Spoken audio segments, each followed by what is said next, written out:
அகிலங்களையும் படைத்து பரிபாலிப்பனான அல்லாஹ்வுக்கு எல்லா புகழும். எண்ணம் போல் வாழ்க்கை, எண்ணங்கள் தான் வாழ்க்கையா இல்லையா? இப்போ எண்ணம்னா என்ன? பெரும்பாலும் எண்ணத்தில் பார்த்தீங்கன்னா எண்ணம் சொல்லுவாங்க, எதிர்மறையான எண்ணம், நேர்மறையான எண்ணம். இன்னைக்கு எல்லாமே எண்ணம் தான். எண்ணம் இல்லைன்னா எதுவுமே கிடையாது. எண்ணம் இல்லாமல் எதுவுமே கிடையாது. எதுவும் உடல் இயங்காது. இப்போ எண்ணம் தான் நம்மளை இயக்கிட்டு இருக்கு. எண்ணமும் உயிரும் ஒன்று, உயிராட்டம். இப்போ எண்ணம் எப்படின்னு சொன்னால், எண்ணங்களை கொண்டு தான் மனதை அறிகிறோம். எண்ணங்கள் இல்லாமல் மனம் அறிய முடியாது. மனிதனுக்கு மட்டும்தான் மனம் படைக்கப்பட்டிருக்கு, அதில் விருப்பம் கொடுக்கப்பட்டிருக்கு. அது எண்ணங்களாக ஓடிக்கிட்டே இருக்கும். எண்ண அலைகள் வந்துக்கிட்டே இருக்கும். எப்படி கடல் அலைகள் வந்துகிட்டே இருக்கும், அலைகள் ஓயாத மாதிரி எண்ணங்கள் ஓயாது. அது இல்லாமல் நல்ல எண்ணம் கெட்ட எண்ணம் ரெண்டு இருக்கு. நல்ல எண்ணம் அப்படிங்கிறது ஆன்மாவிலிருந்து கொடுக்கப்படுறது. கெட்ட எண்ணம் எங்கேருந்து வருது? நல்ல எண்ணம்னா என்ன? நேர்மறையான எண்ணம். சரி, நல்ல எண்ணம்ங்கிறது அது ஆன்மாவிலிருந்து கொடுக்கப்படுறது. கெட்ட எண்ணம்ங்கிறது அது சைத்தானிலிருந்து கொடுக்கப்படுறது. இப்போ எண்ணம் எங்கேருந்து உருவாகுது நிறைய பேர் தெரியாது. என்ன சொல்கிறாங்க, ஒரே மனசு குழப்பமாக இருக்குது, கெட்ட எண்ணமாக இருக்குது இல்லையா? எண்ணங்கள் ரொம்ப மனசு வந்து ஒட்டிக்கிட்டே இருக்குது அப்படிங்குவாங்க. மனிதனுக்கு ரெண்டு அமைப்பு இருக்குது, அகம் புறம் ரெண்டு இருக்குது. மனிதன் வந்து அகம் புறம் கொண்டவன். அகம் அப்படிங்கிறது மறைவானது, புறங்கிறது வெளிப்படையானது. அந்த அகங்கிறது ஆன்மா இருக்கு, அது எண்ணங்களை நமக்கு அறிவிச்சுட்டே இருக்கு. இப்போ நல்ல எண்ணம் அப்படிங்கிறது இறைவனை பின்பற்றுறது, கெட்டம்ன்றது சைத்தானை பின்பற்றுறது. உதாரணத்துக்கு 51:22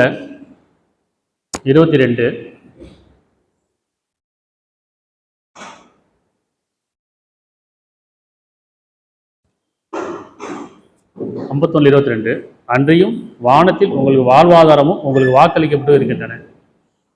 வானத்தில் உங்களுக்கு வாழ்வாதாரமும் வாக்களிக்கப்பட்டு இருக்கின்றன. வானம்னா என்ன? மனம்ங்கிறது வானம். வானத்துக்கு எல்லை கிடையாது, விசாலமானது இல்லையா?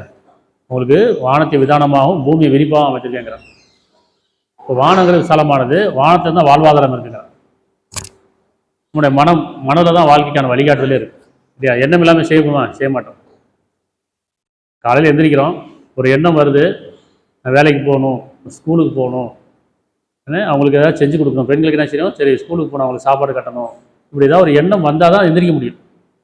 ஒரு நாள் ஞாயிற்றுக்கிழமை ஆச்சுன்னு வச்சுக்கோங்க, எண்ணம் என்ன செய்யும்? இன்றைக்கி தான் ஸ்கூல் லீவ் ஆச்சு, இன்றைக்கி வேலை கிடையாது அப்படிங்கும்போது அந்த எண்ணம் என்ன செய்யுது? வராது, எந்திரிக்க தோணாது. அப்போ எண்ணம் தான் நம்மளை இயக்குது, எண்ணம் தான் நம்மளை செயல்படுத்துது. பல எண்ணங்கள் ஒரு வார்த்தையாக வருது இல்லையா? எண்ணங்கள் தான் வார்த்தையாக மொழிபெயர்க்கப்படுது.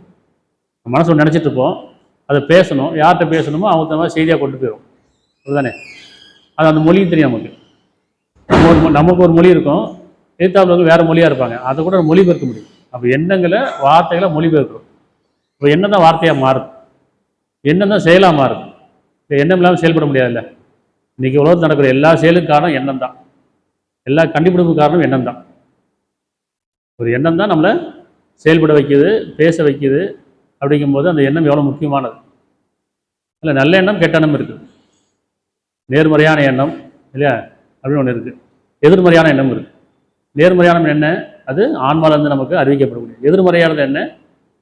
எதிர்மறையானதுன்னா மனசாட்சி விரோதமானது, நியாயம் இல்லாதது, சத்தியத்துக்கு புறம்பானது, உண்மைக்கு புறம்பானது. அது எங்கேருந்து வரும்னா சைத்தானிலிருந்து வரும். அப்போ அன்றைய வானத்தில் உங்களுக்கு வாழ்வாதாரமும் உங்களுக்கு வாக்களிக்கப்பட்டு இருக்கின்றன அப்படிங்கிறோம். வானம்னா என்ன? இப்போ மனதை பார்த்துருக்கோமா? பார்த்ததில்லை. மனம் தெரியாது. ஏன் தெரியாது? அதுக்கு உருவம் கிடையாது. உயிரும் தெரியாது, அதுக்கு உருவம் கிடையாது. அது உணர்வு. மனமும் உயிரும் உணர்வு. ஆனால் உடல் இருக்கு இல்லையா, அது உருவம் தெரியும். அப்போ இந்த மனதை இயக்கத்துக்கு தான், மனதுடைய செயல்பட தான் உடல். மனதுக்கும் உடலுக்கும் இடையில இருக்குது ஆற்றல், உயிராற்றல். அது எண்ணமாக இருக்குது. உதாரணத்துக்கு 35:41 நிச்சயமாக வானங்களும் பூமியும் அவை இரண்டும் விலகிடாதவாறு நிச்சயமா அல்லாஹ் தடுத்து கொண்டிருக்கின்றான். அப்படி வானம் எங்கே இருக்குது, பூமி எங்கே இருக்குது? வானம் எவ்வளோ உயரத்தில் இருக்குது, பூமி இங்கே இருக்குது. ஆனால் இறைவன் என்ன சொல்கிறான் பாருங்க, வேதம் என்ன சொல்லுது? நிச்சயமாக வானங்களும் பூமியும் அவை இரண்டும் விலகிடாதவாறு நிச்சயமாக அல்லாவே தடுத்து கொண்டிருக்கின்றான். இப்போ ரெண்டு ஒன்றா இருக்குன்னு அர்த்தம் தானே. ஆனால் நமக்கு பார்க்க அறிவுக்கு என்ன சொல்லுது? புறப்பார்வையில் வானம் எங்கேயோ இருக்குது, பூமி இங்கே இருக்குது, விலகி தானே இருக்குது. அறிவு எட்டாத தூரத்தில் இருக்குல்ல, கண்ணு எட்டாத தூரத்தில் இருக்குல்ல. ஆனால் வேதம் என்ன சொல்லுது? ரெண்டும் ஒன்றா இருக்குன்னு சொல்லுது. வானம் பூமி ரெண்டும் ஒன்றா இருக்குது. அது ரெண்டும் விலகாதவாறு, விலகிடுச்சுன்னா என்ன ஆகும்? அப்போ இந்த மனமும் இந்த உடலும் ஒன்றா இருக்குது. மனம் விலகிருச்சுன்னா உடல் இயங்காது, எண்ணம் இல்லைன்னா உடல் இயங்காது. மனம் விலகிருச்சுன்னா, உயிர் விலகிருச்சுன்னா உடல் மண்ணாயிரும். இந்த மண்ணில் பூமியில் ஒன்றுமே இல்லை, எல்லாம் வானத்தில் தான். வாழ்வாதாரம் எங்கே இருக்குது? வானத்தில் தான் இருக்குது. பூமியில் ஒன்றும் கிடையாது. இல்லை, பூமியில் மண்ணும் கல்லும் தான் இருக்குது. மண்ணு தானே பூமி. இந்த உடல் அப்படி தான், மண்ணு தான். மண்ணிலேருந்து படைக்கப்பட்ட உடல் தான். இதில் ஒன்றும் இல்லை, மண்ணில் ஒன்றும் கிடையாது. ஆனால் மனசுலேருந்து தான் இது இயக்கப்படும், அது எண்ணங்களே இயக்கப்படும். அப்போ நிச்சயமாக வானங்களும் பூமியும் அவை இரண்டும் விலகிடாதவாறு நிச்சயமாக அல்லாவே தடுத்து கொண்டிருக்கின்றான். நம்ம என்ன குர்ஆன் படிச்சிருக்கோம்ல, சிரிச்சிருக்கோம் என்னைக்காச்சும். இந்த வார்த்தை எப்படி நமக்கு அறிவிக்குது? ரெண்டும் ஒன்றா இருக்குன்னு சொல்லு. வானம் பூமி ரெண்டும் ஒன்றா இருக்குது.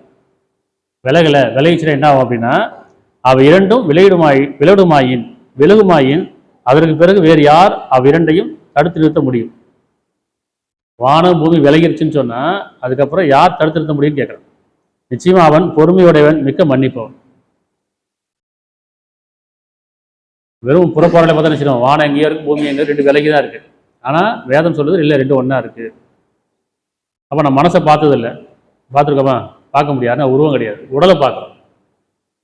ஆனால் மனம் எங்கே இருக்குது அப்படின்னா இங்கே காட்டுவோம், மனம் இங்கே இருக்கணும். சில பேர் மனம் இங்கே இருக்குன்னுவாங்க. மனங்கிறது அது உணர்வு, அந்த உணர்வு தானே அது. அப்போ மனம் எங்கே இருக்குது? அது அகிலங்கள் இருக்குது. அந்த அகிலங்கள் வந்து நம்மளை இயக்கிட்டு இருக்கு. எண்ணமா, அது எண்ணம் உயிராற்றலாம் இந்த உடலை இயக்கிட்டு. அது விளையிச்சு என்ன ஆகும்? செத்து போயிடும், அவ்வளோதான். அப்படிதானே? உயிர் போயிடுச்சுன்னா ஆகும். மனம் விலகிடுச்சுன்னா உயிர் மனதோடு சேர்ந்து போயிடும். அப்போ இந்த உடல் கிடந்து போயிடும். சொல்லுவாங்களே இல்லையா, உயிர் போயிடுச்சுப்பான்னு சொல்லுவாங்களே, மனசு விட்டுறான்னு சொல்லுவாங்களே இல்லையா. உடம்பு சரியில்லை அப்படின்னா, ஒரு பலகீனமாக இருந்தால், குழப்பத்தில் இருந்தால், ஒரு பயத்தில் இருந்தால் என்ன சொல்லுவாங்க? மனசை விட்டுறாத அப்படின்னு அர்த்தம். நம்பிக்கை விட்டுறாத, எண்ணத்தை விட்டுறாத, நினைப்பு. அப்படிதானே? ஏதோ ஒரு கவலை வந்துருச்சு, பயம் வந்துருச்சு அப்படின்னு சொன்னால் அந்த எண்ணம் என்ன ஆகும்? பலகீனமாயிடுச்சு. எண்ணங்கள் வந்து வலிமையானது தான். அதே நேரத்தில் பலகீனமாயிடுச்சு என்ன ஆகும்? உயிரோட்டம் குறைஞ்சிடும். அப்போ மனமும் இந்த உடலும் எப்படி இயங்கிட்டு இருக்கு? ரெண்டும் ஒன்றா தான் இணைஞ்சு இயங்கிட்டு இருக்குன்னு சொல்லலாம். இந்த வசனம் என்ன சொல்லுது? வானங்களும் பூமி இரண்டும் விலகிடாதவாறு அப்படின்னா இது விலகலை, ரெண்டும் ஒன்றா தான் இயங்கிட்டு இருக்கு. வானத்தை தான் வாழ்வாதாரம் இருக்குது, வானத்தை தான் உங்களுக்கு அனைத்து பாக்கியங்களையும் இறக்கி வைக்கிறேங்க. அப்போ இந்த மனசு தான் எல்லா விருப்பமும் இருக்குது. அந்த விருப்பம் தான் எண்ணங்களாகவும், எண்ணம் தான் விருப்பமாகவும் இருக்குது. அது உணர்வாக இருக்குது. இது மறைவான விஷயங்கள். உணர்ந்தா மட்டும் தான் புரியும். உயிர் யாரும் பார்த்தது இல்லை, ஆனால் உணர்றோம். உயிர் இருக்குது, உணர்றோம். மனம் பார்த்ததில்லை, ஆனால் என்ன சொல்கிறோம்? என் மனசில் நிறைய எண்ணங்கள் இருக்குது, நிறைய எண்ணங்கள் ஓடிக்கிட்டே இருக்குது. அந்த எண்ணம் நல்ல எண்ணமாகவும் இருக்குது, கெட்ட எண்ணமாகவும் இருக்குது. நல்ல எண்ணம் இருந்தால் அது ஆன்மாவிலிருந்து கொடுக்கப்படுது, கெட்ட எண்ணமாக இருந்தால் அது சைத்தானிலிருந்து கொடுக்கப்படுது. இங்கே ரெண்டு பாதம் இருக்குல்ல, நன்மையும் தீமையும் இருக்கு. உங்களில் அழகசிலோட யார் என்று சோதிப்பதற்காக படைச்சிருக்கேன்னு சொல்கிறான். நன்மை தீமை கொண்டு படைச்சிருக்கேன்னு சொல்கிறான். இதில் காலம் கொடுக்கப்பட்டிருக்கு, நேரம் அவன்கிட்ட இருக்குது. இறைவனைச்சுனா நேரத்தை அவன் வச்சுக்கிட்டான், காலம் நம்மகிட்ட கொடுத்துட்டான். மனிதனுக்கு மட்டும் தான் சுதந்திரம் கொடுக்கப்பட்டிருக்கு. அப்படி விருப்பம் கொடுக்கப்பட்டிருக்கு. நீங்கள் சுதந்திரமாக நிர்பந்தம் இல்லாமல் அன்றைக்கி வாழலாம். மற்ற எந்த படைப்பும் கிடையாது, சுதந்திரம் கிடையாது. எந்தெந்த படைப்பு எந்தெந்த அமைப்பில் படைக்கப்பட்டுச்சோ அப்படி தான் இருக்கும். உலகம் படைக்கப்பட்டதுலேருந்து உலகம் அழிங்கால வரைக்கும் எல்லா படைப்பும் என்ன தன்மையில் படைக்கப்பட்டுச்சோ அந்த தன்மை மாறாது. மாறுமா? சூரியன் எப்படி உதிக்கணுமோ எங்கே மறையுமோ அப்படி தான் மறையும். இரவு பகல் மாறி மாறி வரும். சந்திரனும் சரி, கோலங்களும் சரி, பூமியும் சரி, மற்ற உயிரினங்களும் சரி, அது என்ன தன்மையில் படைக்கப்பட்டதோ அந்த தன்மையை மாறாது. மொழியை மாற்றிக்காது, உணவை மாற்றிக்காது, இல்லையா? ஆனால் மனிதனுக்கு மட்டும்தான் ஆன்மா கொடுக்கப்பட்டிருக்கு, நன்மை தீமை அறிவிக்கப்பட்டிருக்கு, காலம் கொடுக்கப்பட்டிருக்கு, சுதந்திரம் கொடுக்கப்பட்டிருக்கு. என்ன சொல்ல? உங்களுடைய செயல் உங்களுக்கு, நன்மை தீமை அறிவிக்கப்பட்டாச்சு. நீங்கள் எதை தேர்ந்தெடுத்துக்கொள்ளுங்க. அப்போ அந்த மனம் அப்படின்றது மனிதனுக்கு கொடுக்கப்பட்டிருக்கு. அந்த மனதில் எண்ணங்கள் அமைக்கப்பட்டிருக்கு. இந்த எண்ணங்களை கவனிச்சுக்கிட்டே இருக்கணும், உணர்வாக இருக்கணும். உணர்வை தவறிட்டோம்னா எண்ணம் மாறிடும் இல்லையா? எண்ணங்களை கொண்டு தானே பார்வை, எண்ணங்களை கொண்டு தானே பேச்சு, எண்ணங்களை கொண்டு தான் செயல், எண்ணங்களை கொண்டு தான் அன்பு, எண்ணங்களை கொண்டு தான் கோபம், எண்ணங்களை கொண்டு தான் உணர்வு, எல்லாம் எண்ணங்களை கொண்டு தான். நம்ம யாராவது பார்க்குறோம் அப்படின்னு சொன்னால் அவங்க மேலே நம்ம எப்படி எண்ணம் வச்சுருக்கோமோ அது தான் அவங்கள்ட்ட பழகுவோம், அவங்கள்ட்ட பேசுவோம் இல்லையா? நல்ல எண்ணம் இருந்ததுன்னா அவங்க மேலே நல்லதாக பழகும். அதே அவங்க மேலே தவறான எண்ணம் இருந்ததுன்னா அவங்களுடைய பழக்கம் எப்படி இருக்கும்? கோபமாக இருப்போம், கடுகுன்னு இருப்போம், சிடுசிடுன்னு இருப்போம், குற்றம் கடி குடிச்சிட்டு இருப்போம். ஏன்னா எண்ணம் சரியில்லை, பார்வை அப்படி தான் இருக்கும். அப்போ அது எண்ணம் தான் நம்மளை வாழ வைக்குது, எண்ணம் தான் நம்மளை இயக்குது. அப்படின்னா எண்ணங்களில் குணம் இருக்குது. நல்ல குணமும் எண்ணம் தான், கெட்ட குணமும் எண்ணம் தான். அது எண்ணம் எப்படி கோவம் வரும்போது, எண்ணம் மாறும்போது, கோவம் வரும்போது உடம்புலாம் என்ன செய்யுது? ரத்தம் கொதிக்குது, சூடு ஏறிடுது, பலகீனம் ஆயிடும். அதே நல்ல எண்ணம் இருந்தால் பொறுமையாக இருக்கும், இறக்கத்தோடு இருக்கும், மன்னிக்கிற குணம் இருக்கும். அப்போ எண்ணம் தானே நமக்கு, எண்ணம் தானே இயக்கிட்டு. அப்போ எங்கே எண்ணம் எங்கே இருக்குது? மனசில் இருக்குது. அது மறைவாக இருக்குது, அது உணர்வாக இருக்குது. மனசை பார்த்தது இல்லைல்ல. மனிதன் பிறந்ததுலேருந்து அவனுடைய இறப்பு காலம் வரைக்கும் அந்த மனம் இயங்கிட்டே இருக்குது. எவ்வளோ எண்ணங்கள் இருக்குது, எண்ண முடியாது. எண்ணங்கள் எண்ண முடியுமா? எண்ணங்கள் எண்ணியிருக்கோமா? நம்ம எண்ண முடியாது. ஆனால் எண்ணணும், நிதானமாக, கவனமாக, தியானமாக. எண்ணங்களில் நிதானம் வேணும். நிதானம் இருந்தால் எண்ணத்தை கவனிக்க முடியும். எப்படி கவனிக்கிறோம்? இது நல்ல எண்ணமா, கெட்ட எண்ணமா? இந்த எண்ணத்தில் உண்மை இருக்குதா, பொய் இருக்குதா, இதில் நியாயம் இருக்குதா இல்லையா? ஆனால் இந்த எண்ணம் என்ன சொல்கிறேன், இந்த வானமும் பூமி விலகிருச்சுன்னு சொன்னால் அதை யார் கொண்டு முடியுங்க? என்ன அர்த்தம்? இந்த மனசு இந்த உடல் விட்டு விலகிருச்சுன்னு சொன்னால் திருப்பி யார் சேர்ப்பாங்க? அவ்வளோதானே. உயிர் போனால் திரும்பி வருமா? வந்திருக்காத மாதிரி விலகிருச்சுப்பா, உயிர் போயிடுச்சுன்னு, உயிர் பிரிஞ்சிருச்சு சொல்லுவாங்கல்ல. உயிர் பிரிஞ்சிச்சுன்னா அர்த்தம் மனம் பிரிஞ்சிருச்சு, உயிரும் பிரிஞ்சிருச்சு. அந்த காலம் வரைக்கும் தான் அந்த உடலோட அந்த மனம் இயங்கிட்டு இருக்கும். இந்த மனதுக்கு தான் உடல் கொடுக்கப்பட்டிருக்கு. அகம் புறம், அகங்கிறது மனமாக இருக்குது, புறங்கிறது உடலாக இருக்குது. இந்த உடல் அழியும், மனம் அழியாது சொல்லுவாங்கல்ல. அதாவது என்ன சொல்லுவாங்க, இறப்பில்லாத ஒரு வாழ்க்கை வாழணும் அப்படின்னு சொன்னால் உயிருக்கு இறப்பு கிடையாது, மனசுக்கு இறப்பு கிடையாது. இங்கே வாழும், திருப்பி அங்கே வாழும், மறுமையில் வாழும். நன்மையாக இருந்தால் சொர்க்கத்தில் வாழும், தீமையாக இருந்தால் நரகத்தில் வாழும். நரகத்தில் வாழ முடியாது, சாக முடியாது. ஆமாம், உயிருக்கு மரணம் கிடையாது.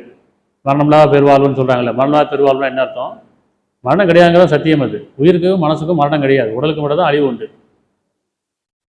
இப்போ இந்த மனம் தான் நம்மளை வாழ வச்சுட்டு இருக்கு. இந்த மனதுக்கு தான் கூலி உண்டு, நன்மை தீமையை அறிவிக்கப்படும். திருப்பி 35-41 நிச்சயமாக வானங்களும் சொல்கிறான். 7 வானங்களும் அடுக்கடுக்காக படைச்சிருக்காங்க. வானங்கள் 7 அடுக்கடுக்காக படைச்சிருக்கு. அதில் இன்னது கட்டளை அறிவிக்கப்பட்டிருக்கு. அது மாதிரி இந்த மனதுக்கும் கட்டளை அறிவிக்கப்பட்டு தான் இருக்குது. அது ஆன்மாவுக்கு உண்டு.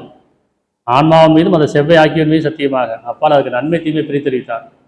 யார் அதை பேணிக் கொள்கிறாரோ அவர் வெட்டெடுத்து விட்டார், யார் உதாசனம் தோல்வி எடுத்துட்டார். ஆன்மான என்ன? மனசாட்சியம். இந்த மனசுக்கு வழிகாட்டுதல் மனம் கொடுக்கப்பட்டிருக்கு. அதில் எண்ணம் அறிவிக்கப்படுது. அதுக்கு மனசாட்சியம் என்ன? நன்மை தீமை அறிவிக்கக்கூடியது அந்த மனம். அது ஆன்மா. சரியா? அந்த ஆன்மாவில் எல்லாம் அறிவிக்கப்பட்டாச்சு. அதுக்கு மதம், ஆன்மாவுக்கு மதம் கிடையாது, ஜாதி கிடையாது, ஏற்றத்தாழ்வு கிடையாது. அது ஒரு உணர்வு, அதோட நியாய உணர்வு. இப்போ நிச்சயமாக வானங்களும் பூமியும் இரண்டும் விலகிடாதவாறு நிச்சயமாக அல்லாவே தடுத்து கொண்டிருக்கின்றான். இப்போ நம்ம சிந்திக்கூடிய வசனம் இது. அது விலகி, நம்ம அறிவுக்கு விலகி தான் இருக்குது, எங்கேயோ இருக்குது. எத்தனை கிலோமீட்டர் தெரியாது, எத்தனை மைல் கிலோமீட்டர் தெரியாது, அவ்வளோ விலகி இருக்குது. ஆனால் இதுவும் சொன்னால் ரெண்டும் இணைஞ்சிருக்குங்கிற. அதனால் உங்கள் மனசும் உங்களோட இணைஞ்சிருக்குது. நம்ம சொல்கிறோமா இல்லையா? மனசை பற்றி நிறைய பேசணும்ல. மனசை பார்த்தது இல்லை, உணர்றோமா இல்லையா? மனசு வலிக்குது, மனசுக்கு இடமா இருக்குது, மனசு ரணமாக இருக்குது, மனசு வெயிட்டாக இருக்குது, மனசு ஒரு அமைதி இருக்குது. கேட்குறோமா இல்லையா? மனசை பற்றி நிறைய பேசுகிறோம், ஆனால் மனசை பார்த்தது இல்லை, காட்ட முடியாது. இப்படி தான் இருக்குது. ரணமாக இருந்தால் எப்படின்னு காட்ட முடியுமா? வலியாக இருந்தால் எவ்வளோ வெயிட்டுன்னு சொல்ல முடியுமா? ஆனால் ரொம்ப வலிக்குதுன்னு சொல்லுவோம். எவ்வளோ வலிக்குது? மனக்கு இடமா இருக்குது, எத்தனை கிலோ சொல்ல முடியுமா? ஒரு உணவு தானே, உணர்வு தான், அவ்வளோதான். அதாவது மனசு அமைதியாக இருக்குது, கொஞ்சம் மனசு ரொம்ப நிம்மதியாக இருக்குது, சொல்கிறோமா இல்லையா? இது எல்லாமே எண்ணத்தின் அடிப்படையில் தான். ஒரு எண்ணம் இன்னொரு எண்ணமும் சேர்ந்து தான் இந்த வாழ்ந்துட்டு. அதாவது ஒருவர் மற்றவரை கொண்டு அப்படிங்கும்போது ரெண்டும் எண்ணம் தான். ஒருத்தரை பற்றி மற்றொரு பிறகு எண்ணம் தான் அங்கே செயலாக மாறுது, அது குணமாக மாறுது. நல்ல குணம், கெட்ட குணம், அது எண்ணத்தை பற்றி தான். அவ்விரண்டும் விலகிடுமாயின் அதற்கு பிறகு வேறு யாரும் அவ்விரண்டையும் தடுத்து நிறுத்த முடியாது. நிச்சயமா அல்லாஹ் பொறுமையுடையவன் அப்படின்னு அர்த்தம். மன்னிச்சு வாழ வச்சுட்டு இருக்காங்கிறான். மன்னிக்க வேண்டி வாழ வச்சு இறைவன் பொறுமையாளர். நீங்கள் செய்ய தவறுக்கு உடனுக்குடன் பிடிப்பதாக இருந்தால் உலகத்தில் ஒரு வீடு மிஞ்சிருக்கான்னு சொன்னா இல்லையா? மனிதன் அநியாயக்காரனாக இருக்கான், வரமீறனாக இருக்கான். ஆனால் எதுவும் சொல்றா, நான் மன்னிச்சு தான் வாழ வச்சுட்ருக்கேன், இன்னும் மன்னிக்க வேண்டி உங்களை வாழ வச்சுட்ருக்கேன். உங்களுக்கு காலம் கொடுக்கப்பட்டிருக்கு. அதுக்குள்ள இறைவன் பக்கம் திரும்புங்க, உணர்வு பக்கம் திரும்புங்க, ஆன்மா பக்கம் திரும்புங்க. 40:13 இந்த குர்ஆன் வந்து தெளிவானது, விளக்கமானது. குர்ஆனுக்கு விளக்கம் கேட்கக்கூடாது. வாழ்க்கைக்கானது குர்ஆனில் விளக்கம் தேடணும். இதுபோல் ஒரு ஆயத்தை எடுத்துக்கிட்டு என்ன விளக்கம் அப்படின்னு கேட்பாங்க. அப்போ குர்ஆனுக்கு விளக்கம் கேட்கணும், அந்த ஆயத்தை நமக்கு தேவையோ தேவையில்லையா இருக்கும். ஆனால் நம்ம வாழ்க்கைக்கு வழிகாட்டி தான் சொல்கிறாங்க. அப்போ ஒவ்வொருத்தரும் செய்யணும், தன்னுடைய வாழ்க்கையாக குர்ஆனில் விளக்கம் தேடணும். அப்போ விளக்கம் தேடலாம், விளக்கம் கேட்கலாம்.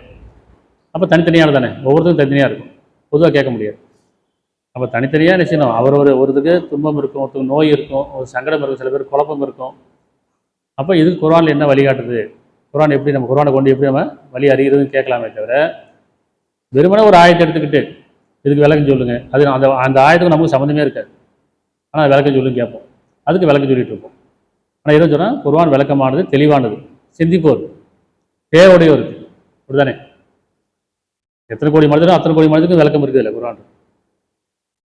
அதனால் குர்ஆனுக்கு விளக்கம் தேடாமல் நம்ம வாழ்க்கைக்கு குர்ஆனில் விளக்கம் தேடணும். அதுதான் வந்து நன்மையாக நல்ல வழிகாட்டப்படும். சரி, 40:13 அவனே தன் பாக்கியங்களை உங்களுக்கு தெளிவாக்குகின்றான். அவனே தன்னுடைய வசனங்களை, தன்னுடைய அத்தாட்சிகளை, தன்னுடைய பாக்கியங்களை உங்களுக்கு தெளிவாக்குகிறான். உங்களுக்கான அனைத்து தேவைகளையும் வானத்திலிருந்து இறக்குகின்றான். அனைத்து தேவைகளும் வானத்துக்கு தான், புரியுதா? எல்லாம் மனசில் தான் இருக்கு. நம்முடைய வாழ்க்கைக்கான எல்லா வாழ்வாதாரமும் மனசில் தான் இருக்கு. மனம் இல்லைன்னா வாழ்க்கை கிடையாது. அந்த மனம்ங்கிறது எண்ணங்களை கொண்டுதான் இருக்கு. எண்ணம் குவிக்கப்பட்டிருக்கு. அனைத்து தேவைகளையும் வானத்தில் இறக்கி இருக்கின்றார். எனவே அவனையே முன்னோக்கி நிற்பவரை தவிர சிந்தித்துணர்வும் தகுதி அடைய மாட்டார்கள். அவனையே முன்னோக்கி நிற்பவர்களை தவிர சிந்தித்துணர்வும் தகுதி அடைய மாட்டார்கள். யார் உள்ளச்சம் கொண்டவர்களாக இருக்காங்களோ, உணர்வு உடையவர்களாக இருக்காங்களோ, அவர்களை தவிர சிந்திக்க முடியாது. அது எண்ணங்களை சிந்திக்கணும். எண்ணம் போயிட்டு தான் இருக்குது. அதில் நான் எண்ணம் கொள்ளும்போது என் எண்ணம் நல்ல எண்ணமா கெட்ட எண்ணமா? நல்ல எண்ணத்தோடு ஒருத்தவங்க பேசுகிறேன்னா, பழகுறானா, ஒரு காரியம் செய்கிறானா, இல்லை கெட்ட எண்ணத்தோடு செய்கிறானா? எண்ணங்கள் அவசரம் இருக்குல்ல, எண்ணங்களில் பெருமை இருக்குது, எண்ணங்களில் போராமல் இருக்குது, எண்ணங்களில் வக்கரம் இருக்குது, எண்ணங்களில் குணக்கேடு இருக்குது. அதே நேரத்தில் எண்ணங்களில் நன்மையும் இருக்குது. நமக்கு எது வேணும்? நம்ம யாரையுமே பார்க்கக்கூடாது. எந்த ஒரு படைப்பு இன்னொரு படைப்பை பார்க்குறதே கிடையாது. அந்தந்த படைப்பு அது தன்மைக்குள்ளே வாழ்ந்துட்டு இருக்கு, அவ்வளோதான். அப்போ நாம் நம்முடைய படைப்பு, நம்மளை படைச்சா இறைவன் நமக்கான கேள்வி கணக்கு தான் இருக்குது. இது என்னையும் நான் தனித்தே படைத்தவனையும் விட்டு விடுங்கிறான். நம்ம தனித்தே படைக்கப்பட்டோம், தனித்தே கைப்பற்றப்படும். நாம் என்ன செய்யறோம்னு சொன்னால், நம்மளை சுற்றி எல்லாத்தையும் பார்க்குறோம். அவங்க அப்படி இருக்காங்களா, இவங்க இப்படி இருக்காங்களா, அவங்க அப்படி வாழ்றாங்க, இப்படி வாழ்றாங்களா, அவங்களுடைய குடம் என்ன, என் குடம் இப்படி அடுத்தவங்களுக்கு பார்த்துட்டே இருக்கும். நம்ம வண்டி ஓட்டும் போது நம்ம தான் பார்த்து ஓட்டோம். நம்முடைய பாதையை மட்டும் பார்த்து ஓட்டோம்னா வண்டி சீராக போயிடலாம். அங்கிட்டு பார்த்தோம்னா ஆக்சிடென்ட் ஆகிடும் இல்லையா? அப்போ மற்றவங்களை பார்க்கவே கூடாது. குடும்பத்திலே சரி, மனைவி பிள்ளைகளாக இருந்தாலும், கணவன் மனைவியாக இருந்தாலும், பெற்றோர் பிள்ளைகளாக இருந்தாலும் என்ன செய்யணும்? அவரவர் நன்மை மட்டுமே அவர் தேடிக்கணும். அப்போ அந்த எண்ணங்கள் அவரை மட்டுமே பயன்படுத்தக்கூடியதாக இருக்கும். எண்ணங்கள் அடுத்தவங்களை பாதிக்கக்கூடாது இல்லையா? இப்போ அவனே தன் பாக்கியங்களை, தன்னுடைய வசனங்களை உங்களுக்கு தெளிவாக்குகிறான். உங்களுக்கான அனைத்து தேவைகளையும் வானத்திலிருந்து இறக்கி வைக்கின்றான். அது மறைவாக இருக்குங்கிறான். என்ன புதுசு புதுசாக படைக்கப்படுது தானே? இப்போ யாரையாச்சும் பார்த்து எனக்கு இவ்வளோ எண்ணம் இருக்குன்னு சொல்ல முடியுமா? இதுக்கு முன்னாடி நமக்கு என்ன எண்ணம் இருக்குன்னு தெரியாது. அடுத்து என்ன வரும்னு தெரியாது, தெரியுமா? இப்போ இருக்க எண்ணம் இன்னொரு 10 நிமிஷத்துல இல்லை, ஒரு 2 நிமிஷத்துல இந்த மாதிரி எண்ணம் வரும் நமக்கு தெரியுமா? நாளைக்கு என்ன எண்ணம் வரும் நமக்கு தெரியுமா? எண்ணங்கள் 3 வகைப்படும்: கடந்த காலம், நிகழ்காலம், வருங்காலம். கடந்த காலம் பற்றி நினச்சிக்கிட்டே இருப்போம். அது கடந்தது, அதில் படிப்பினதாக எடுத்துங்க, வரலாறுல படிப்பின இருக்குங்கிறான். இறந்ததை கொண்டு நீங்கள் துக்கப்பட வேண்டாம்.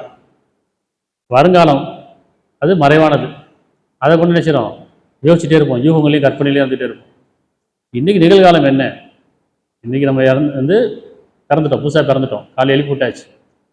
இரவு வர வரைக்கும் நமக்கான இந்த எண்ணங்கள் எப்படி கவனிச்சுட்டே இருக்கும். இந்த நல்ல எண்ணங்களுக்கு நாளை வாழ்க்கை நல்லதாக இருக்கும் இல்லையா?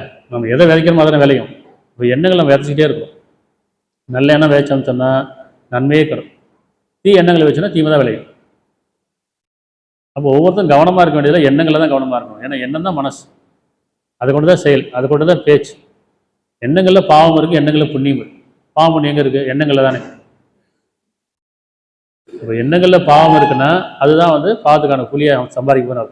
எண்ணங்களில் புண்ணியம் இருக்குன்னு அர்த்தம், அதுதான் நன்மைக்கான செயலை சம்பாதிக்க போகிற அர்த்தம். இப்போ பாவம் எண்ணங்கள் தானே இருக்குது, வழிபாடு தலங்கள் இல்லையே.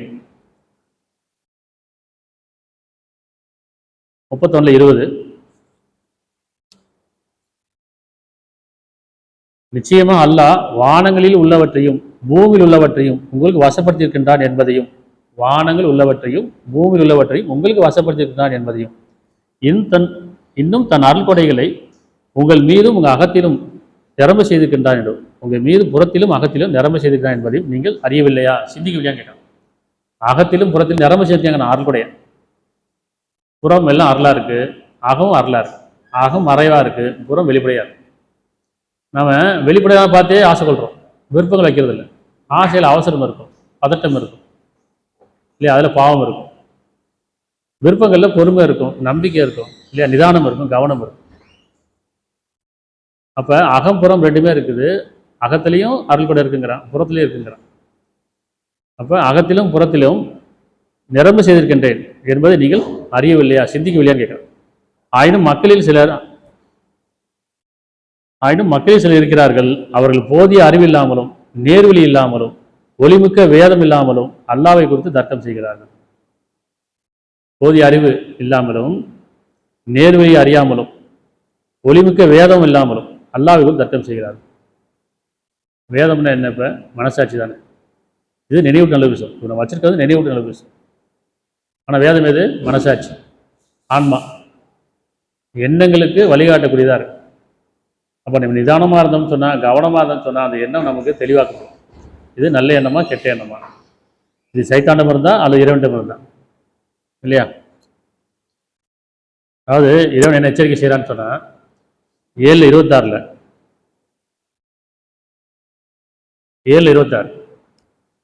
ஆதமுடைய மக்களே, மெய்யாகவே நாம் உங்களுக்கு உங்களுடைய மானத்தை, உங்களுடைய மனதை பாதுகாக்கவும் உங்களுடைய அழகாக்கவும் ஆடை அளித்துள்ளோம்.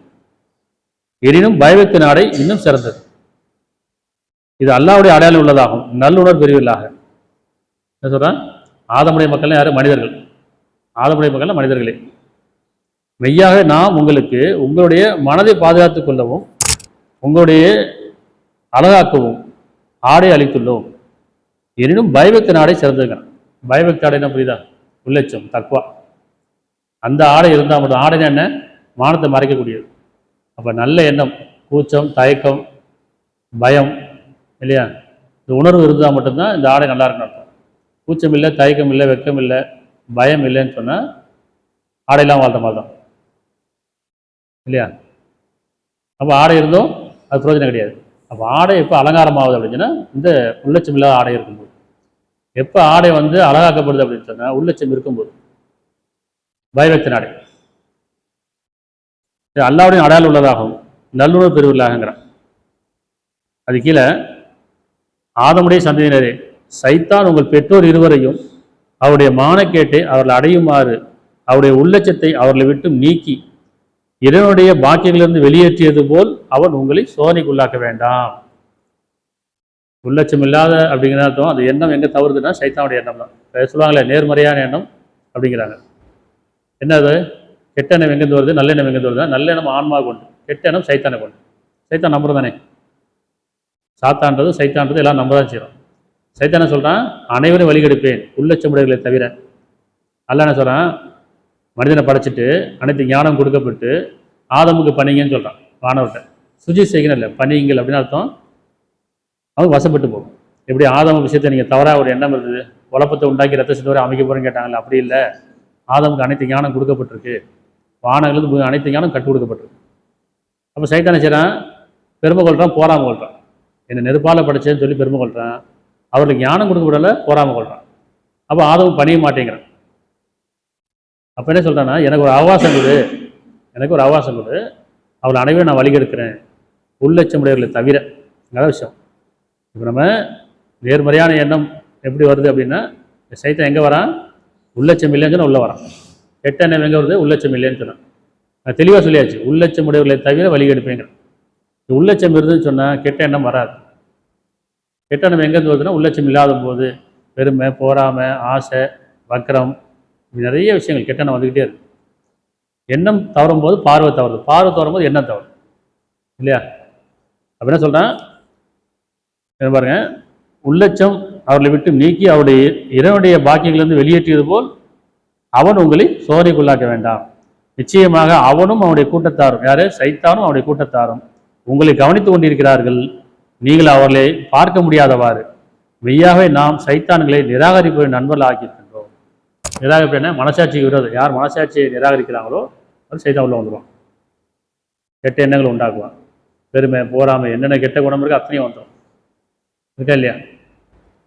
அப்போ இறை என்ன சொல்றான்னா, உங்கள் பெற்றோர் இருவரையும் வெளியேற்றது போல் உங்களை வெளியேற்ற வேண்டாம் அப்படிங்கிறான். வெளியேற்ற வேண்டாம்னு அர்த்தம், நீங்கள் உள்ளட்சம் உடையவர்களாக இருங்க. அவங்க தவறிட்டாங்க, நல்லா மன்னிச்சிட்டான். அதனால் இன்னொன்று எச்சரிக்கை செய்கிறான், உபதேசம் பண்ணுறான். சைத்தான் அவங்க கூட தான் இருக்கிறான், நீங்கள் அவனை பார்க்க முடியாது, அவன் உங்களை பார்த்துட்டு இருக்கான். யாரெல்லாம் சைத்தான் இறங்குவான்? யாருமே சைத்தான் இறங்குறான்? பெரும் பொய்யனான ஒவ்வொரு பாவின் மீதும் சைத்தான் இறங்குறான். பொய்யன் என்ன அர்த்தம்? உண்மைக்கு புறம்பானது, நன்மைக்கு விரோதமானது, மனசாட்சிக்கு விரோதமானது, நியாயத்துக்கு விரோதமானது, இதெல்லாம் பொய்யான வாழ்க்கையாக இருக்குது. இந்த பொய்யை யார் நம்புகிறாங்களோ சைத்தான் இறங்குறான். இறங்குறானா இல்லையா? கூட்டம் கூட்டமாக ஒரு பக்கம் சைத்தானுடைய கூட்டம் இருக்குது, ஒரு பக்கம் வானவர் இருக்கிறாங்க. உள்ளட்சம் உடையவர்களை வானவர் பாதுகாக்கிறாங்க. உள்ளட்சம் இல்லைன்னு சொன்னால் சைத்தான் சூழ் கொள்கிறான். எப்படி? அவர் இடப்பக்கமாக வலப்பக்கமாக சுற்றி கொண்டு வருவேன்னு சொல்கிறானா இல்லையா? அப்போ இவ்வளோ எண்ணங்கள், இதெல்லாம் எண்ணம், கெட்ட எண்ணம்லாம் சைத்தானுடையது தான். அப்போ உள்ளட்சம் இருந்துச்சுன்னு சொன்னால் சைத்தான் விலகிடுவான். இந்த உள்ளட்சம்னா என்ன? தியானம், உணர்வு. 4:120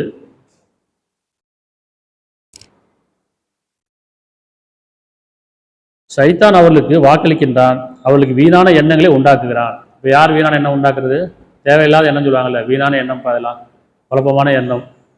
ஒரு மனசை ஒட்டிக்காத சொல்லுவாங்களே இல்லையா? ஒருத்தர் மீது மற்றவங்க பற்றி நமக்கு ஒரு எண்ணம் வரும். பெரியவங்க சொல்லுவாங்க, சும்மா போட்டு குழப்பிக்காத, வீணான எண்ணத்தை விட்டுரு சொல்கிறாங்களே இல்லையா? வீணான எண்ணம் விட்டுருவாங்க. தவறான எண்ணமாக இருக்குது, எண்ணங்களில் நிறைய குழப்பம் இருக்குது, பலகீனம் இருக்குது, அந்த எண்ணங்களில் கோபம் இருக்குது, அவசரம் இருக்குது இல்லையா, ஆசை இருக்குது, எல்லாமே எண்ணமாக இருக்குது. அதே நேரத்தில் நல்ல பக்கம் இரண்டு பக்கம் திரும்பின்னு சொன்னால் அந்த எண்ணம் எப்படி இருக்கும்? பொறுமையுடையதாக இருக்கும், நன்மையானதாக இருக்கும், உண்மையானதாக இருக்கும், நியாயமானதாக இருக்கும், நம்பிக்கையுடையதாக இருக்கும். அப்போ எண்ணம் தான் இன்றைக்கி வாழ்க்கை, எண்ணமெல்லாம் வாழ்க்கையே கிடையாது. அந்த எண்ணம் தான் நம்ம இயக்கிட்டு இருக்கு. அந்த எண்ணம் எப்படி இயக்குது? இப்போ என்ன சொன்னால், வீணான எண்ணங்களை உண்டாக்குகிறான். மேலும் அந்த சைத்தான் ஏமாற்றத்தை தவிர வேற எதையும் வாக்களிக்கவில்லை. இந்த எண்ணங்கள் நிறைய ஏமாற்றம் வருதா இல்லையா? அப்படி நினைச்சேன், நான் இப்படி நினைச்சேன், நடக்கல. நம்ம ஏமாற்றமா நம்ம எங்குது? நம்ம எது உணர்வோ அது நடக்கும், உணர்ச்சி நடக்காது. உணர்வுக்கும் உணர்ச்சிக்கு ரெண்டு விஷயம் இருக்குல்ல. உணர்வுங்கிறது அது தியானம், உணர்ச்சிங்கிறது தியானம் தவறுட்டேன்னு அர்த்தம். எண்ணங்கள் தவறிடுச்சுன்னு அர்த்தம். அதில் தான் அவசரம் இருக்குது, பதட்டம் இருக்குது, பாவம் அதுதான் இருக்குது. 15:40 அவர்கள் தூய்மையான நெஞ்சத்துடைய உன் நல்லடியார்களை தவிர, அவர்கள் அதாவது மனிதர்களில் தூய்மையான நெஞ்சத்துடைய உன் நல்லடியார்களை தவிர வழிகெடுப்பேங்கிறான். அப்போ தூய்மையான நெஞ்சத்துடையவர்களாக இருந்தோம்னு சொன்னான், உள்ளச்சமுடையவர்களான்னு சொன்னான், சைத்தான் இருக்க மாட்டான், கெட்ட எண்ணம் வராது, நல்ல எண்ணம் மட்டுமே இருக்கும். ஆன்மா மூலமாக நமக்கு நல்ல எண்ணம் மட்டுமே கிடைக்கும். நல்ல எண்ணம் எது?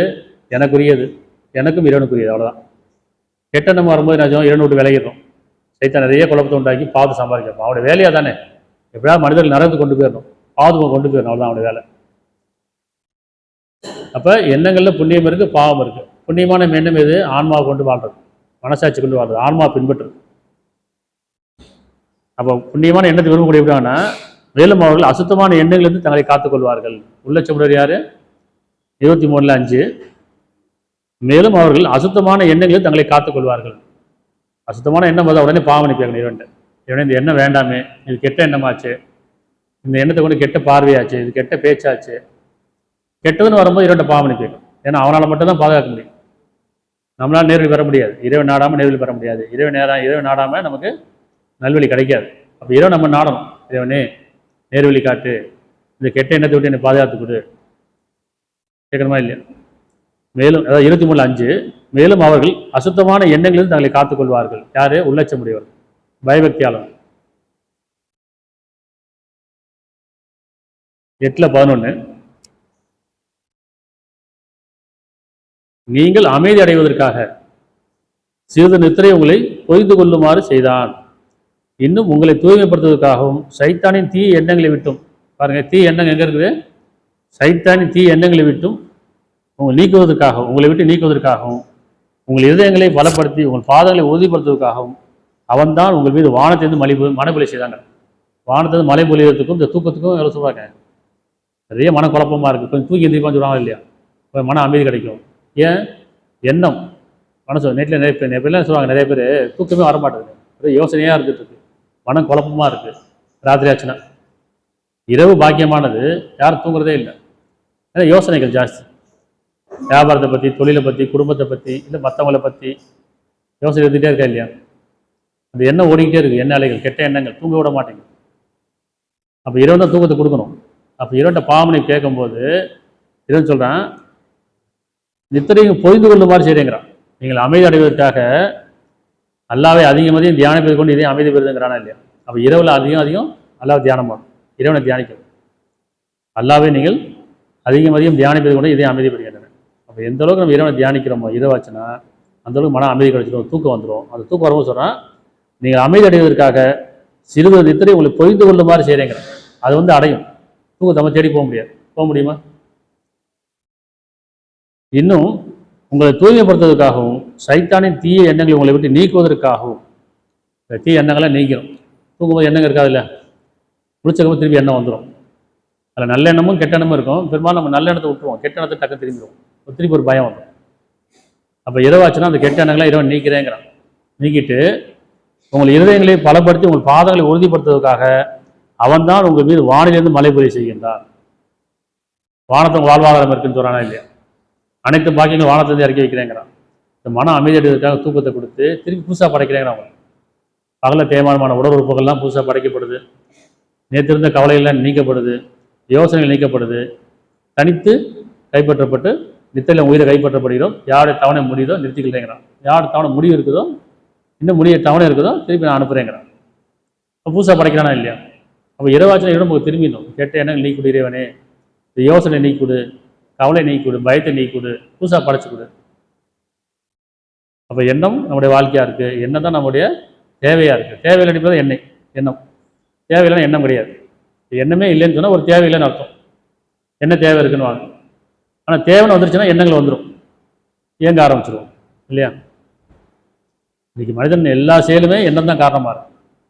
இன்றைக்கி மைக் கண்டுபிடிச்சதுலேருந்து, கரண்ட் கண்டுபிடிச்சதுலேருந்து, இன்றைக்கி ஃப்ளைட் கண்டுபிடிச்ச வரைக்கும் எந்த கம்ப்யூட்டர் ஆகட்டும், கரண்ட் ஆகட்டும், எல்லாமே அது எண்ணம் தானே. எண்ணத்துக்கான கூலி இருக்குது. அதை நல்லா பயன்படுத்துகிறோமா கெட்டதாக பயன்படுத்துகிறோம். இவன் எல்லாத்துக்கும் ஞானத்தை கொடுத்துட்டான். எப்படி ஓரளவுக்கு சிறிது ஞானம் கொடுத்துருக்கான். அந்த ஞானத்தை நீங்கள் எப்படி பயன்படுத்துகிறோமோ அதுக்கு தகுந்த மாதிரி அந்த ஞானம் பெறும். ஆனால் இன்றைக்கி எல்லாம் கண்டுபிடிக்க எப்படி இருக்குது, தவறாக பயன்படுத்தியிருக்காங்க. செய்து அழகாக காமிச்சிட்டான். ஒவ்வொன்றுமே அலங்காரமாக்கப்பட்டாச்சு. அழகாக படைக்கப்பட்டதெல்லாம் அலங்காரமாயிடுச்சு. அப்போ நம்ம எண்ணம் கொடுக்கப்பட்ட எண்ணத்தை சரியாக பயன்படுத்துகிறோமா, இறைவனுக்கு பொருத்தமாக இருக்கா, மனசாட்சிக்கு உண்மையாக இருக்கா, அது மனசாட்சி விரோதமாக இருக்கா. இப்போ எண்ணங்களை கவனிக்கணும். பேசுறதுக்கு முன்னாடி நிதானமாக இருக்கணும். நான் நல்லதை தான் பேச போகிறேன்னா, நான் நல்லதான் கேட்டேனா, நான் உண்மையாக பேசுகிறேன்னா, நல்லதான் செய்ய போகிறேன்னா. ஏன்னா பல எண்ணங்கள் வார்த்தையாக மாறுது, பல எண்ணங்கள் செயலாக மாறுது. 8:29 மத்தியம் 8:29 நம்பிக்கொண்டவர்களே, நீங்கள் அல்லாஹ்வுக்கு அஞ்சி நடந்து கொள்வீர்களானால் அவன் உங்களுக்கு பிரித்தென்று நடக்கூடிய நேர்வழி காட்டுவான். நீங்கள் இறைவனுக்கு அஞ்சி நடந்து கொள்வீர்களானால் அவன் அந்த எண்ணங்களை பிரித்தென்று நடக்கூடிய நல்ல எண்ணம், கெட்ட எண்ணம், இப்படி அல்லாஹ்வுக்கு நீங்கள் அஞ்சி நடந்து கொள்வீர்களானால் அவன் உங்களுக்கு பிரித்தென்று நடக்கூடிய நேர்வழி காட்டுவான். இன்னும் உங்களை விட்டு உங்கள் பாவங்களை போக்கி உங்களை மன்னிப்பான். இன்னும் அல்லாஹ் மகத்தான ஆட்சியுடையவன். இந்த ஒரு வசனத்தை எல்லாமே அடங்கிப்போம். உள்ளச்சம் உடையவர்களுக்கு தவிர வழி கெடுப்பேங்கிறான்.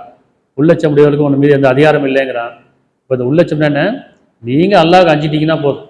இறைவன் சொல்கிறான், நீங்கள் எனக்கு அஞ்சி கொள்ளுங்கள், நான் உங்களுக்கு பிரித்தென்று நடக்கூடிய நேர்வழி காட்டுறேன்.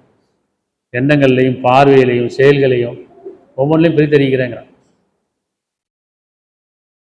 இந்த வசனம் திருப்பி படித்து பாருங்கள். ஒட்டுமொத்த வழியும் இதில் கிடச்சிடும். ஒட்டுமொத்த குர்ஆனுக்கு விளக்கமும் இதில் கிடச்சிடும். வாழ்க்கையான வழிகாட்டியும் கிடச்சிடும். நீங்கள் அல்லாஹ்வுக்கு அஞ்சி நடந்து கொள்ளுங்கள்ன்றான்.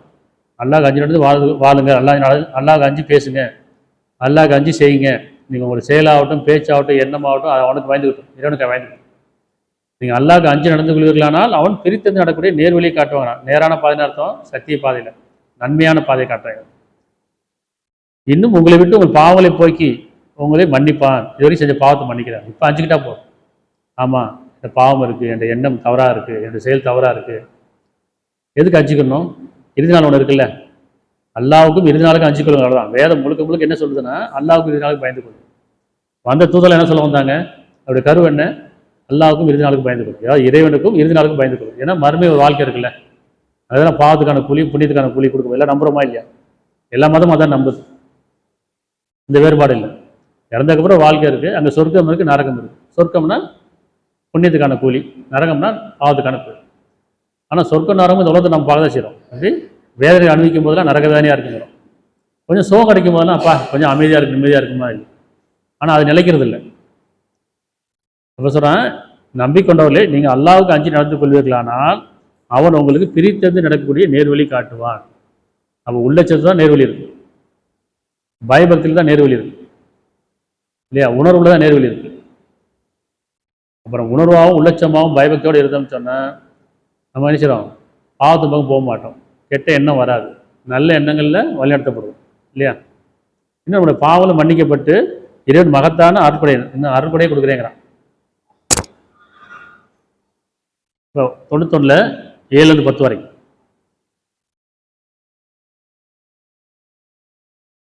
ஆன்மாவின் மீதும் அதை செவ்வை ஆக்கியவே சத்தியமாக மனிதனை படைக்கப்பட்டிருக்கு, அவனுக்கு ஆன்மா கொடுக்கப்பட்டிருக்கு. அந்த ஆன்மாவில் அனைத்து ஞானம் கொடுக்கப்பட்டிருக்கிறான், வழிகாட்டுதல். அதான் வழிகாட்டு. ஆன்மாவின் மீதும் அதை செவ்வை ஆக்கியவே சத்தியமாக அப்பால் அவன் அதுக்கு தீமையும் நன்மையும் பிரித்தறிவித்தான். பேசுகிறான், அல்லாஹ் அஞ்சு நடந்து கொள்ளணும், அவன் பிரித்தறிந்து நடக்கூடிய நேர்வழி காட்டுறேன்னா இல்லையா?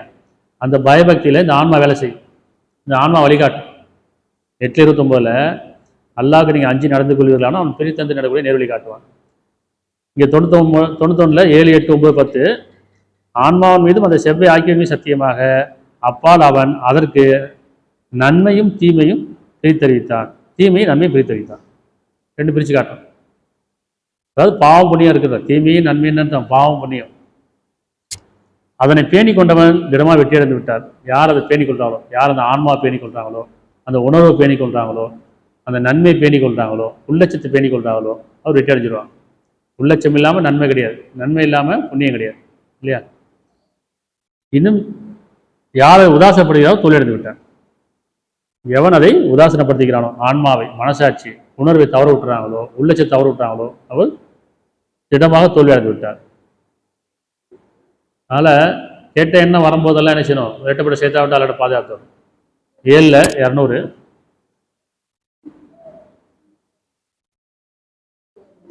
7 200 201 இன்னும் சைத்தான் யாதொரு எண்ணத்தை உன் மனதில் ஊசலாடச் செய்து தூண்டினால், சைத்தான் யாதொரு எண்ணத்தை உன் மனதில் ஊசலாடச் செய்து தூண்டினால் அப்போது அல்லாவிடம் பாதுகாப்பு தேடுகிறாங்க. படைச்சவன்ட்ட பாதுகாப்பு தேடல. எப்படி? மெய்யாக அவன் செவியொருவனாகவும் அறிபவனாக இருக்கின்றான். நம்ம எப்போ நிதானமாக கவனமாக இருக்கிறோமோ நமக்கு எண்ணங்கள் தெரியும். கெட்ட எண்ணம் வருதுண்ணே, கெட்ட எண்ணம் நிறைய வரதானே செய்யுது. யாரை பற்றியும் யாரையா பார்த்த உடனே, எதையாவது கேட்ட உடனே ஒரு கெட்ட எண்ணம் வருதில்லை, உணர்ச்சி வருதில்லை. அந்த இடத்துல வேண்டாம், இந்த எண்ணம் வேண்டாம் ஏறியவனே, இது சைத்தானுடையதாச்சு. கட்டப்பட்ட சைத்தானுடைய ஒரு இடம் பாதுகாப்பு தெரியும். பிரார்த்தனை பண்ணும்போது ஒரு இடத்துல கொஞ்சம் பொறுமை வந்துடும், நிதானம் வந்துடும், கொஞ்சம் அமைதி வந்துடும். ஒரு கோவம் வருது, கோவம் வரும்போது என்ன செய்யணும்? உடனே அந்த இடத்துல உடனே வெட்டப்பட்டு செய்த பாதுகாப்பு தெரிஞ்சுன்னா அந்த கோவம் கொஞ்சம் அப்படியே அடங்கிருமா இல்லையா? ஆனால் கோவம் வரும்போது நம்ம தவற விட்டுறோம், பிள்ளைங்களை அடி அடிச்சிடறோம், இல்லை யாரையாவது திட்டிடுறோம். அதுக்கப்புறம் சைத்தான் விலகிடுவான். அப்புறம் யோசிப்போம், அட திட்டாமல் இருந்துக்கலாமே, அடிக்காமல் இருந்துக்கலாமே, பேசாமல் இருந்த தோணுதா இல்லை? அப்போ நம்ம சொன்னோம், முன்னாடியே உள்ளச்சம் பயம் ரெண்டு இருக்குது. உள்ளச்சங்கிறது தவறு செய்யறதுக்கு முன்னாடி, பயங்கிறது தவறு செஞ்சதுக்கப்புறம். இப்போ உள்ளச்சம் கொள்ளும்போது நம்ம உணர்ந்துருவோம், அடா இது சைத்தானுடைய வேலையாச்சு. இந்த அவசரம், இந்த பதட்டம், இந்த கோபம், இந்த வக்ரம், இந்த தீ எண்ணங்கள் எல்லாமே சைத்தானுடைய வேலை. உள்ளச்சம் இருந்தால் நம்ம கவனமாக இருக்கும். உள்ளச்சம் இல்லைன்னு சொன்னால் தவறுனதுக்கப்புறம் பயப்படுவோம், அடா செஞ்சிட்டோமே, கோவப்பட்டோமே, திட்டோமே, அதாவது பாவத்தை பண்ணிட்டோமே, அப்போ தானே பயப்படும். அவன் சைத்தான செய்யறான், பயத்தை ஏற்படுத்துறான். நீ செஞ்சிட்டப்பா, அவன் நல்ல பிள்ளை மாதிரி பேசுவான்.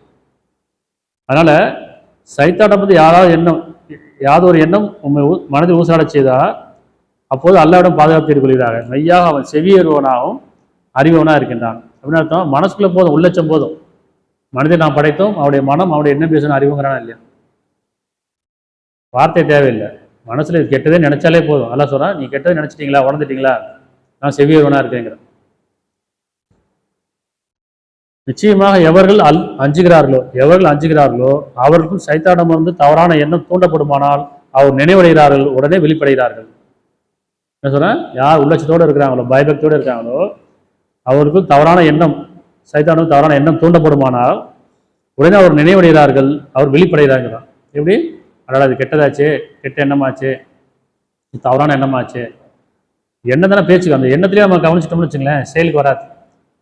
எண்ணத்திலே கவனம் வந்தோம்னா அது பேச்சா மாறாது, வார்த்தையாக மாறாது. எண்ணம் தானே வார்த்தையாக மாறுது, எண்ணம் தானே செயலாக மாறுது. அந்த செயலும் வார்த்தையும் வரதுக்கு முன்னாடி நம்ம உள்ளட்சத்தோடு இருந்தோம்னு சொன்னால், அந்த எண்ணத்தை கவனிச்சிட்டோம்னு சொன்னால் அது என்ன செய்யும்? தடுத்துடலாம், அங்கேயே தடுத்துடலாம். அந்த கோபத்தையும் அந்த அவசரத்தையும் அந்த பேச்சையும் அந்த தவறான எண்ணத்தையும் தவிர்த்திடலாமா இல்லையா?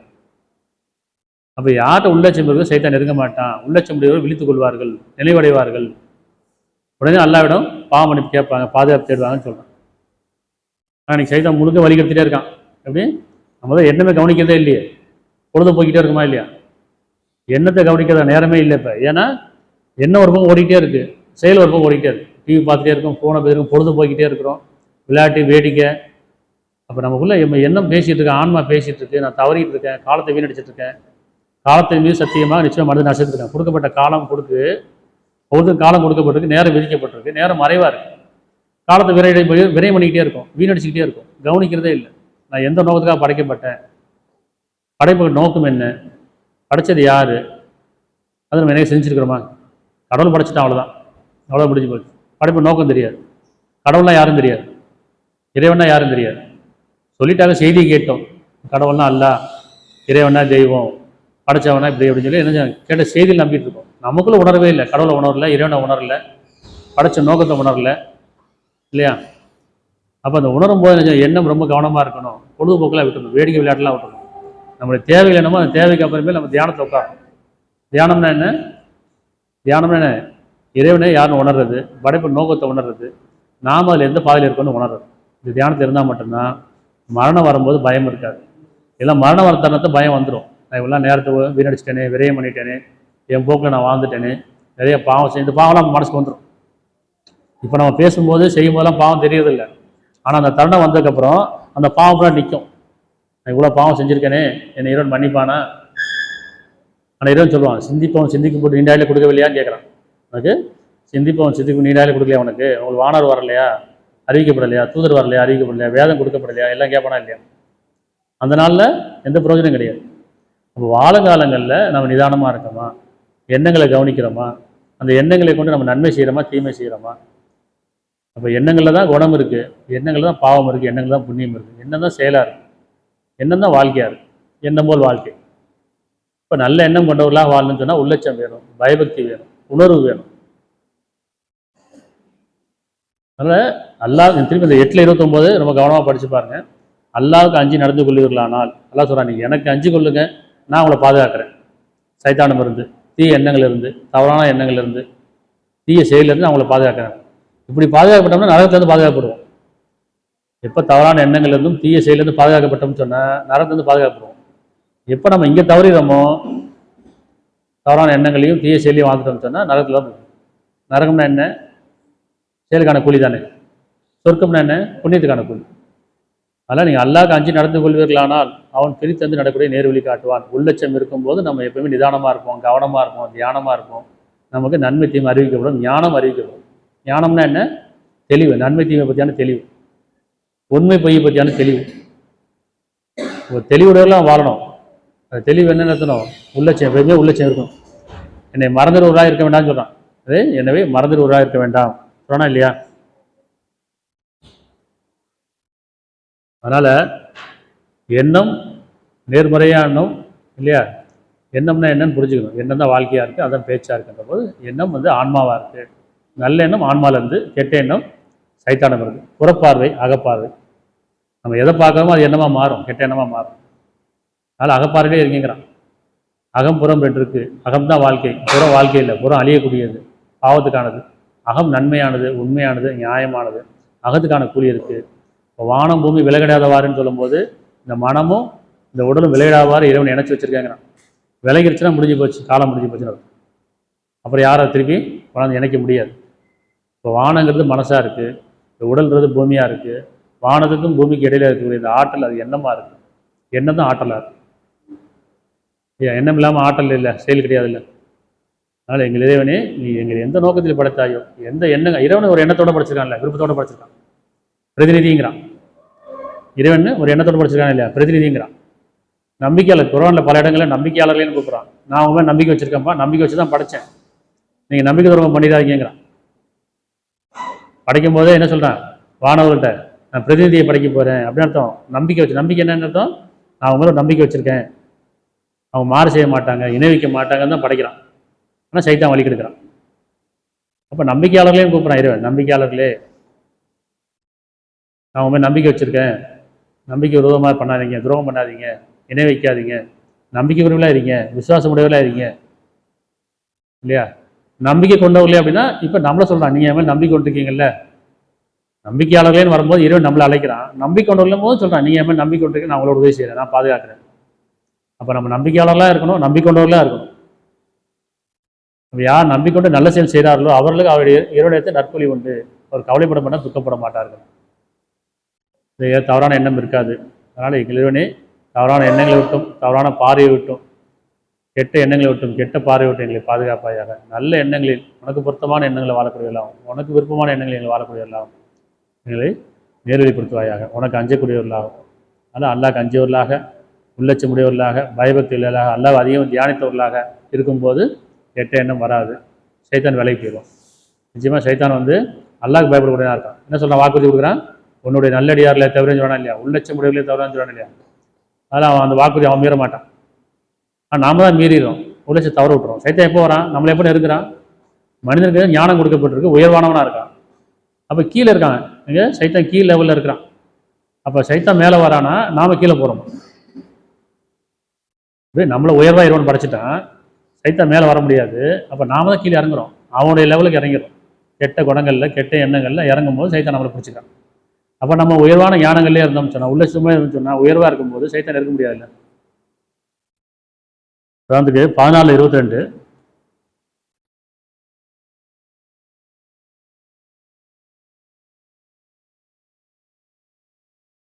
14:22 இன்னும் தீர்ப்பு கூற பெற்றதும், அந்த நாளில் தீர்ப்பு கூற பெற்றதும் சைத்தான் நிச்சயமா அல்லாஹ் உங்களுக்கு உண்மையான வாக்குறுதியை வாக்களித்தான். அப்படி சைத்தானா சொல்லுவான், தீர்ப்பு கூற பெற்றதும் நிச்சயமா அல்லாஹ் உங்களுக்கு உண்மையான வாக்குறுதியை வாக்களித்தான், நானும் உங்களுக்கு வாக்களித்தேன், ஆனால் நான் உங்களுக்கு மாறு செய்து விட்டேன், நான் உங்களை அழைத்தேன், அப்போது என் அழைப்பை நீங்கள் ஏற்றுக்கொண்டீர்கள் என்பதை தவிர எனக்கும் உங்களுக்கும் எவ்வித அதிகாரம் இருந்ததில்லை. ஆகவே நீங்கள் என்னை நிந்திக்காதீர்கள், உங்களை நீங்களே நிந்தித்துக் கொள்ளுங்கள். சைத்தான சொல்லுவான், அல்லாவும் உங்களுக்கு எண்ணங்களை கொடுத்தான், நானும் எண்ணங்களை கொடுத்தேன், நல்ல எண்ணம் கெட்ட எண்ணம் ரெண்டுமே இருந்துச்சு. ஆனால் நீங்கள் கெட்ட எண்ணங்கள், என்னுடைய எண்ணங்களை மட்டும் தான் நீங்கள் ஏற்றுக்கிட்டீங்க, அல்லாவுடைய எண்ணத்தை ஏற்றுக்கல. அல்லாஹ் வாக்களித்தான், மனசில் நன்மையை வாக்களித்தான், நான் தீமையை வாக்களித்தேன், நீங்கள் எதை ஏற்றுக்கிட்டீங்க, இந்த உலக வெளித்தோட்டத்தையே பார்த்தீங்க, உலக வாழ்க்கை அலங்காரத்தையே பார்த்தீங்க, நான் உங்களை அலங்காரமாக ஆக்கி வச்சேன், உலகத்தை அலங்காரமாக காமிச்சேன், அதை நீங்கள் ஏற்றுக்கிட்டீங்க, அதில் என்னை நிந்திக்காங்கிறான். திருப்பி படித்து பாருங்க. தீர்ப்பு கூற பெற்றதும் சைத்தான் நிச்சயமாக அல்லாஹ் உங்களுக்கு உண்மையான வாக்குறுதியை வாக்களித்தான், நானும் உங்களுக்கு வாக்களித்தேன், ஆனால் நான் உங்களுக்கு மாறு செய்துவிட்டேன், நான் உங்களை அழைத்தேன், அப்போது நீங்கள் என் அழைப்பை ஏற்றுக்கொண்டீர்கள் என்பதை தவிர எனக்கு உங்களுக்கு எந்த அதிகாரமும் இல்லை, எனக்கு உங்கள் மீது எந்த அதிகாரமும் இருந்ததில்லை. ஆகவே நீங்கள் என்னை நிந்திக்காதீர்கள், உங்களையே நீங்கள் நிந்தித்துக் கொள்ளுங்கள். உங்களுக்கு நான் உதவி செய்வன் அல்ல, நீங்களும் எனக்கு உதவி செய்வன் அல்ல, உதவியாளர்கள் இல்லை. நீங்கள் முன்னால் என்னை இணையாக்கி கொண்டிருந்ததையும் நிச்சயம் நான் நிராகரித்து விட்டேன். நிச்சயமா அக்கிரமக்காரர்களுக்கு நோய் நமக்கு வேதனை உண்டு என்று கூறுவான். யார் சொல்லுவான்? சைத்தான் சொல்லுவான், அக்கிரமக்காரர்களுக்கு நோய். அவன் அக்கிரமக்காரன் தான், அநியாயக்காரன் தான். ஆனால் யாரை சொல்கிறான் அவன்? அக்கிரமக்காரருக்கு நீங்கள் என்னோட சேர்ந்துட்டீங்கல்ல, உங்களுக்கு அது உண்டுங்க. அப்போ சைத்தான் நினைச்சான், சைத்தானை குறை சொல்லக்கூடாது, குற்றம் சொல்லக்கூடாது, அவனை பழி சுமத்தக்கூடாது. ஏன்னா நல்லா சொல்லிட்டான், சைத்தான் நம்ம பகைவனாக இருக்கிறான், சைத்தான் தீ எண்ணங்களை உண்டாக்குவான், குழப்பத்தை உண்டாக்குவான், ஆனால் நீங்கள் அவனை பின்பற்ற வேண்டாம். நல்ல எண்ணங்கள் அது எண்டமிருந்து, கெட்ட எண்ணங்கள் சைத்தான வருது. இப்போ ஞாபகம் இருக்குல்ல, ஞாபகம்னு என்ன அர்த்தம்? அது நினைவாட்டல். எல்லாரும் நினைச்சாங்கன்னா மூளையிலேருந்து நினைக்கிறாங்க, மனம்ன்றது யாருக்குமே தெரியாது. இங்கே கை கட்டுவாங்க, மரங்கிறது மனைவானது, அது உணர்வானது. மூளைங்கிறது மெமரி. அது நம்ம எதெல்லாம் பார்த்தோமோ, எதெல்லாம் கேட்டோமோ அதெல்லாம் மனசில் வச்சு மனசுன்ற மூளையில் வச்சுக்கணும். அது திருப்பி முன்னாடி கூட காட்டும். நினைவூட்டல் தான், நினைவூட்டுதல் சொல்லுவாங்கல்ல. ஆனால் எண்ணம் புதுசாக புதுசாக படைக்கப்படும். அந்தந்த தேவைக்கு தகுந்த மாதிரி, அந்த உணர்வுக்கு தகுந்த மாதிரி படைக்கப்படும் போது அந்த உணர்வை கவனிச்சுட்டே வரும். ஆனால் இப்போ அல்லாவுக்கு 5 நடந்து கொள்வீர்கள், இந்த வசனம் நல்லா கவனம் வச்சுங்க. 8:29 அல்லாவுக்கு 5 நடந்து கொள்வீர்களானால் அவன் பிரித்தது நடக்கூடிய நேர்வழி காட்டுவான். அப்போ உள்ளச்சம் இருக்கும், நமக்கு நேரான பாதை காட்டப்படும், பிரித்தறிவிக்கப்படும். எண்ணங்கள்லையும் சரி, பேச்சிலையும் சரி, பார்வையிலையும் சரி, செயலையும் சரி. அவன் உங்கள் பாவங்களை மன்னிப்பான், இன்னும் மகத்தான் அருளுடையவன். அதனால் எங்கள் இறைவனே உள்ளச்சமுடையவர்கள் எங்களை ஆக்கி வைப்பாயாக, பயபக்தியோடு எங்களையும் சேர்த்து வைப்பாயாக. இன்னும் உனக்கு பொருத்தமான செயலை செய்யக்கூடியவர்களாகும். இன்னும் எங்களுக்கு உலகத்தில் சொர்க்கத்தையும் மறுமையிலையும் சொர்க்கத்தையும் ஆகிவாங்க. சொர்க்கத்துக்கு இணையான வாழ்க்கை இந்த உலகத்தில் கொடு, மறுமையிலையும் சொர்க்கம். நரக நெருப்பில் இங்கேருந்து பாதுகாத்து கூட மறுமையிலையும் பாதுகாத்து. அதனால் இன்றைக்கி சொர்க்கம் வேணுமா நரகம் வேணுமானா நரகம் வேணான்னு மட்டும் சொர்க்கம் தன்னால் கிடைச்சோம். பாவத்தோட்டு வேலைக்கு தான் புண்ணியம் தானே. 2 விஷயம் இருக்குது, பாவம் புண்ணியம் இருக்குது, சொர்க்கம் நரகம் இருக்குது. எது வேணும்னு கேட்டால் செய்வோம், எனக்கு சொர்க்கம் வேணும் அப்படின்னு இல்லை, நரகம் வேணாம் சொர்க்கம் தான். பாவம் வேணாம் புண்ணியம் தான். அப்போ பாவம் வேணாம் வேணாங்கிற முதல்ல கேட்போம் இவன்ட்ட. பாவம் வேண்டாமே, தீ என்ன வேண்டாமே, பெருமை வேண்டாமே, போராமை வேண்டாமே, கெட்ட குணம் வேண்டாமே, வறுமை வேண்டாமே, நோய் வேணாம், வேணாங்க மட்டும் கேட்போம். வேணுங்கிறது அவன் கொடுத்துருவோம். நான் வேணாங்கிறதுக்காக வேணுங்கிறது கேட்டே இருப்போம். அப்போ நன்மை தீமை கலந்து போகுது, வரம் மீறிடும். அதனால் வேணாங்கிறது கேட்போம், வேணுங்கிறது அவன் அவன் பாக்கிறது. நீ இறைக்கிற நல்லட்டுமான தேவையுடையதாக இருக்காது. சும்மா நல்லா போதுமா, நமக்கும் நம்ம குடும்பத்தாருக்கும் நம்பிக்கொண்ட ஆண்கள் பெண்களுக்கும் எண்ணங்களிலிருந்து பாதுகாக்க போதும். எண்ணங்களில் பாதுகாத்து கூட எண்ணங்களிலிருந்து பாதுகாத்து அப்படி எண்ணங்களில் பாதுகாத்து கூட எண்ணங்களிலிருந்து பாதுகாத்து. அதனால தான் நல்ல எண்ணங்களை பாதுகாத்து கூட கெட்ட எண்ணங்களிலிருந்து எங்களை பாதுகாத்து நல்லா போதுமா.